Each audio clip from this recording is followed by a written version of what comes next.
Hey, it's Jay Peach here, down at Gatherings in Leigh Library Gardens. Also, BBC Introducing had a massive part of this event. Big thanks to Gatherings for letting us curate some of the lineup, because we've had Oli Fox down here today. Hello, how you everyone. doing? I'm good. I'm very good. Good. Thanks for stopping by and having a quick worries. chat for us.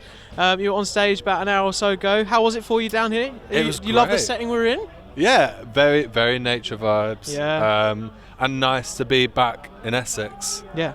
Don't really play any shows here, so Because you've now moved to London. Moved to Because you London. were originally from Southend Arts. flew the nest, Yeah. and it's nice. I went to school down the road. Wow. I've been in this park before, Yeah. but never playing music to a lot of people.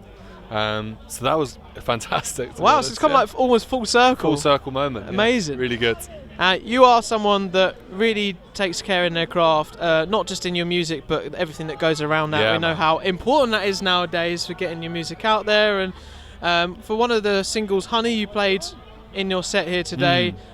You quite literally poured 5 gallons of like honey over yourself. Yeah, I did. So you were really committed to the cause. Tell me about that idea, how that came about for one of your music videos, and obviously when we've been online in the pandemic, that effect has just multiplied for you. So it's been great. I think for me, so it was like the first single back for a while, and I needed something that would like shock people. Yeah, quite. And it was just very like broad strokes ideas. Yeah. Of the song's called Honey. It's basically about a sticky relationship finishing. Yeah. And that's what it was. It was just like, okay, pour honey over yourself. Yeah. It's the most like visually engaging thing we could think of, and it worked. It was a bit weird, but A we bit, got yeah. through it, yeah. But no one's ever done that before. So it's Exactly. great, and that's what it's all Exactly, about. breaking boundaries. You had to like hire a squash court to do that? Hired the local squash court. Yeah. Were they All pleased? COVID friendly. Yeah. They were fine with it. They didn't really mind. Okay. We had a lot of tarpauling on the floor, so Okay, good. not a drop was left. So it hasn't been like a squash match there the next day and No. someone's like lost a point because they've trod in your Pure residue. honey. That's amazing. And now being in London, of course, you've made that move there because you're obviously getting a lot of you're getting a lot of songwriting opportunities now, and that's where a lot of the work is, and it's such obviously a amazing cultural kind of place to be for all it's of that. amazing, yeah. How much of a difference has that made since you've been there? Because you moved during the lockdown as well. That Yeah. must have been quite a challenging time. Yeah, it's interesting. It's such a like 1,000-mile-an-hour sort of culture there. Yeah. Which is why I moved there in the first place, to just be amongst it and do a lot more writing and gigging and stuff.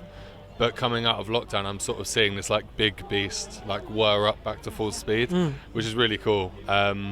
Do get homesick a little, like a lot of people there, but sometimes you feel like you have to be doing a lot of stuff. Yeah. But it's not the case. So I'm getting used to the sort of the nature of it all. But it's sick on the whole. Yeah. It's really good. And you were sort of like classic bedroom pop, Yeah. amazing songwriting, emotional. You go from this emotional side, and you always have a really quirky, fun side to your music as well. Yeah. And it comes across in like Yeah. the honey and everything in the Yeah. music videos. Tell me about when you were growing up and making music out of your bedroom back in South Woodland Fairs. I mean, I've read somewhere that you used to use like your mum's tights and a coat hanger for a pop filter. the It's classic. proper raw stuff. Yeah. Like, did that just sort of come very naturally to you and you kind of made the most of what you had? Yeah, I think so the main thing was in lockdown, because obviously producers then became off limits. Yeah.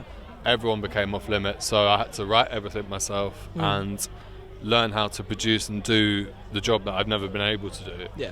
And it was honestly just like, I love learning new things, so it wasn't like a bad thing. It was really fun, and now like reaping the benefits of knowing those like tricks and stuff, and using them with other people, which has been great. It's been a labour of love. Yeah, of course. I guess like a blessing in disguise almost. 100%. Either you wouldn't have done Yeah, I otherwise, would never perhaps. have bothered. Never. Yeah.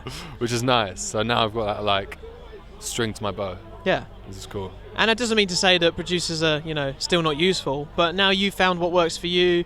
I guess you've got a lot more control over it. I don't know if you're like... Yeah, I know 100%. artists are obviously very obsessive over their records, Yeah. but I don't know if you're a little bit OCD about certain things. I think the hardest thing is to like articulate sounds. Yeah. You basically like you're using your mouth And to trying to articulate communicate that sounds. to someone else's Exactly. working with you. Yeah. So when you know it in your head, it's so easy to just do it straight away.